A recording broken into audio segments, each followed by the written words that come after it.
We are going to talk about risk-free retirement income today, and especially annuities. And if annuity is a four-letter word for you, if you already feel your skepticism going up and what you've heard maybe about annuities, I'm going to ask you to hang in here with me because I'm bringing on an annuity expert here today, Scott McRae of the McRae Agency, to talk about both the risks that might be there with annuities and what we mean by risk-free retirement income and how an annuity might work into your retirement plan. And we've got an invitation for you as well to attend a live training where we can roll out questions and answers and examples and get your questions answered. Welcome, Scott. Thank you, Kate. I appreciate it. It's great to be here. Thanks. So, risk-free retirement income. We talk about annuities as being guaranteed income. And what is it that we exactly mean by risk-free? Obviously, guarantees is one of the first things. And I know in finances that people will always say, well, you can't use the word guarantee. But in this case, we can use the word guarantee. So, what does that mean that the income is guaranteed? Yeah, there's always skepticism when we say guarantees, from the market people. That's fine. I mean, because we're not putting everything in the guarantees. You're still going to have some market returns, I'm sure, as well, depending on your age. But the guarantees that we're talking about are backed up by a 200-year-old life insurance company, billions of dollars in assets, also the legal reserve system of your state and also nationally. So when you look at that, sure, there's a risk, I guess, of maybe inflationary risk, something like that. But as far as mailbox money, when you have a 200-year-old Mass Mutual or Prudential or Lafayette, somebody like that, that's giving you a contractual guarantee, that's solid. And when you get that check every single month, and it could go up on a cost of living allowance, you could set it up that way too. But it's just like you're having a check from your old pension from work if you ever had one of those. If not, you're building your own personal pension. But it's a guaranteed income for the rest of your life and your spouse's life. And then if you don't spend it all between the two of you, it goes to the children. So let's look at what the risks are with kind of the typical retirement that we probably have all heard about the 4% rule and with safe withdrawal rates. Some people will say, maybe it should be 3%. Some people will say they feel confident with 5%, kind of depends on, like Clint Eastwood says, do you feel lucky or not? And so, but we're limited in how much we can retire because with the 4% rule, the idea is that you've got a stock and a bond portfolio, or stocks and bonds together. Could be 50-50, could be 75-25. There's different math. But the idea is that that will keep growing, and that is what allows you when you withdraw on average a little less than what the portfolio is actually making, then that allows you to have security for the future. And one of the risks of that is that, if we use 4%, you've got to have 25 times your expenses, 25 times what you want to withdraw. So if you want 1,000, like for every $1,000 per month that you wish to withdraw, you need $300,000 in your portfolio. If you want to withdraw 5,000 per month, that's 1.5 million. 10,000 per month, that is $3 million. And so there's a risk, I think, for a lot of people of just not having enough. Is that something you have found? That's a great point because at that point, people start chasing returns. And as they get older, that's very dangerous because 4% of $1 million is only 40,000 a year. And then you Yeah. pay taxes. So are you living on that amount now? Or can you live on it when every day is a Saturday after you retire? Mm-hmm. So if you Mm-hmm. look at it that way, we have to use efficiencies of money and guarantees to improve that. So if we can double your output without having to chase returns with the same amount of money just because it's more efficient, it's the same thing as having twice the money because we're And one, guaranteed say 6 or 8% as opposed to 4% for a life. got it, got it. And there are ways, like I know that that people tend to get really conservative as retirement approaches or in their early retirement years, which they should. Matter of fact, explain to us the retirement red zone, if you would. That's another great point. You're on track today, Kate. I always, am. always on track. But when you're younger, say 30s, 40s, even early 50s, and you have 15, 20 years to wait on the market if you have a downturn, yes, you can be more aggressive because if you leave it alone and don't take it out, hopefully it will come back up by the time you retire. And hopefully you'll retire at the top of the mountain where the money is peaked. However, if you don't, and the red zone 5 years before and 5 years after you retire, if you lose a lot of principal before you retire, you don't have time to recover that principal. When you retire, it's going to be a lot less, and that 4% is going to be a lot less. Or if you retire, and then as soon as you retire, you have another downturn the next 5 years, and you're taking money out of a down market, it just sucks it dry immediately. So we have to Yeah. really make sure you're not taking money out on a down market because it's double whammy that way.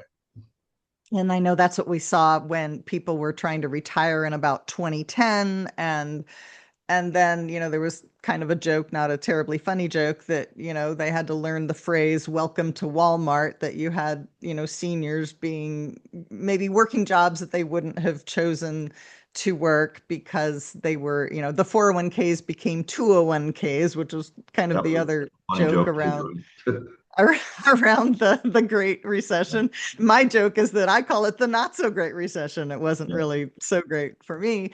But what I'm seeing right now, I think people feel very legitimately that there's a lot of risk in the market right now. There's a lot of we've got the oil shock going on. There's uncertainty what's happening with Iran. There is a lot of people are concerned. We've got the unemployment rate is raising a little bit, and there's a lot of concern about AI, and especially for younger folks, like what is this going to do to the job market? What is this going to do for the consumer confidence? Consumer confidence has really taken a dive lately, and inflation is on the rise. So what I'm seeing is that there are people who need more growth in their portfolio, but they're afraid to take any risk.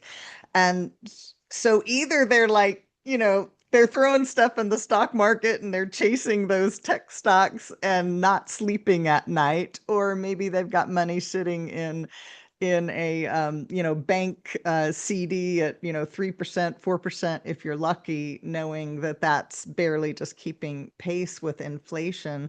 But I think the big risk that I don't know if you can, I hope you can't hear that honking. There's all of a sudden a car going crazy outside. I'm going to just ignore it here. Um, but one of the risks that people have with typical retirement is they're afraid of running out of money. That's kind of the big fear of everyone. Like, what if I need more this year and more next year? And then all of a sudden, I don't have the money that I need. Tell me how annuities are different. Well, with annuities, of course, you've heard all the horror stories. There's annuities that were 25-year annuities. There were some that were variable annuities that had 4% fees. There was all sorts of things out there. What we do is a hybrid type annuity. It's a fixed indexed annuity, and it gives you the best of both worlds. You have a growth side and a guaranteed income side. So the guaranteed income side, which we'll do some examples of this or some case studies, will grow at a certain amount each year, no matter what the market side does. And it's the Mm, same amount, it's the same money. So you're getting two turns with $1. But when you look at that, you know for a fact what the income is going to be at every age. So if you decide to retire at 60, you'll know what that number is. At 61, at 62, at 63. And just like with Social Security, every year you wait, it goes up. So if the market's really going well and you're making a lot in the growth side, you may want to wait a little while. mm-hmm, But if you mm-hmm. can't and you need to take income, it's there no matter what the market's doing because it never goes backwards. So it goes up every year at a guaranteed rate, whether it's 7, 8, I've seen them as high as 12% guaranteed every year. So when you look at that, that's tremendous. And it's great because it's not only for you, but it's for your spouse. And then, like I said, if you both don't spend it all, for whatever reason, it goes to the kids. And when you say 12%, do you mean 12% of that the income goes up 12% each year, or do you mean that you see guarantees that people are earning 12% of their principal? On certain contracts we've had recently, it's not that way today. I think the largest I've seen lately is 10 or 11. But there was a 12% just not long ago that honestly I took advantage of. But it grows at 12% simple interest each year. So if you've got a That hundred the thousand income dollars, rider, are we that yeah, the income rider grows like that? Okay, yeah. got it. No matter what the growth does, it's going to grow at 12% simple interest every year, which means if you've got $100,000 in there, it's going to grow at $12,000 every year for the length of your contract. So the growth rate of an income rider can be far superior to the cost of living increases in your Social Security. Correct. Yes. Yes. So is it sometimes a strategy where somebody might say, I'm going to take my Social Security now, but I'm going to let my income rider just ride? Correct. And that's the longer you ride, the better. Because you can still take out 10% of the gross side with no penalty. Well, from the company, if you're below 59 and a half, there's an IRS penalty, of course, if it's an Hmm. IRA. But on the income side, it's just growing at that amount that you signed for.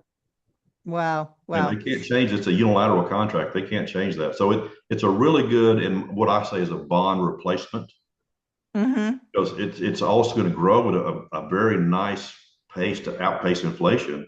But a lot of these also have a long-term care rider that doubles your income if you have to go into a long-term care facility. So even if you're having problems now, but you're not in a facility, Hmm. after 1 year of owning the contract, you qualify for that long-term care rider. I have seen those contracts. And by the way, an annuity, and maybe we should have started here, but an annuity is a contract between you and an insurance company. And there are many different kinds of annuities, which makes it a little confusing because sometimes people think of the word annuity can be used to mean you're going to take a lump sum, give it to the insurance company, and then you never see the lump sum again. It now belongs to the insurance company. And that might work for some people. It might not really not work for other people. And then I just learned recently that there's even like MIGAs, multi-year guaranteed annuities. You can do a MIGA for 2 years or Yes. for, 5 years, where it's sort of like a bank CD replacement, where maybe you're earning a little more than you could at a bank on a CD, but it operates very similar to that. And there's a gazillion other kinds of annuities. We're going to get into these in our training on Thursday, which is risk-free retirement income. But let's talk a little bit, because I know when you hear the words risk-free, it kind of makes you skeptical. So what are some of the risks? Because everything's got some kind of risk, even though we've got Sure. guaranteed income in an annuity. But what are some of those risks that? Well, even a life insurance company can sell out to another life insurance company, Hmm. and it may not be as strong as the one that just bought it, or it may be stronger. So it kind of depends Hmm. on the situation. But in 35 years, I've never seen one that didn't pay out. Okay. AIG had a real estate portfolio problem with their variable stuff, and they Hmm. sold that, but it still was okay after they sold it. But life insurance companies are billions of dollars of worth. So when they're there, and like the Piece of the Rock with Prudential or Mass Mutual or Guardian, all those guys have been around for so long. And then you've got the legal reserve system. So there is risk that if everything goes south, like I mean, everything just crashes, maybe, but it's never happened before. But yeah, there's a risk there. Uh, but as far as inflation risk, it depends on the inflation. But the safest thing I've ever Sure. seen, and I would challenge anyone, because I would love to see something safer than a life insurance company that would give you the benefits and the growth of a life insurance company and be safer. That I'd love to see that. I've never seen it before, but if there's something out there, I'd love to see it. But as far as risk goes, the only risk that I've seen is if they sell out to another company, as a transition where you have to change the checks or something like that coming from Guardian Hmm. instead of Prudential. But other than that, the whole like the mutual companies and also the stock companies have done very well for 200 plus years. I think the first contract was sold in 1700 something. Yeah, yeah. So if something happens to your life insurance company, there's a system whereby another life insurance company takes it over. Sure. Uh, there's the legal reserve system helps them do that. So I love that. Let's talk more about inflation risk because that is a legitimate risk of, once you, let's say you're 70 years old and you activate that income rider, and now let's say that you're just going to get a set amount. And I know that there are types of annuities where you can have an inflation protection rider, but let's just say a more typical annuity. What are things that, talk about that inflation risk and how people can Yeah, like guard if you, against that maybe in their whole picture. if you sign a contract to where you're getting $7,000 a month from an insurance company, and Hmm. right now with your current expenses, of course, when you do your analysis, we do all your expenses too to make sure we're going to run this thing out to 150. But Mm, inflation can come in like it did a couple of years ago at sure, 9%. So if you're paying, I don't know, $3 for a loaf of bread and all of a sudden now it's six, that's a risk. So it's sure. equal to your income. So the next year it may drop like it did, but that's always a risk that we can't really predict or do anything about. So the most thing that we can do is be more efficient with our contracts and with our money. And instead of worrying about what the market's doing, how can we go from a 4% withdrawal rate and hopefully stay that way to a 6, 7%? Hmm. Get an 8% on a guarantee, which I've seen those many times. That's doubling what you're taking out of that contract with the same amount of money. So instead of So going from people could 100,000 to even 200,000, be investing yes, some of yes, that difference, couldn't they? yeah. If they're not spending it, they can save it to the side, invest it to the side, put it, wherever they want to put it. And some people do a lot of things with real estate. Some people do rentals. Some people do buy and sell antique cars. So there's all sorts of things you can do, and that could be a part of your model, which I know we haven't talked about the model, but we can certainly help you in those directions. We don't really make any money on that, but it's our job to help you to keep up with everything like that.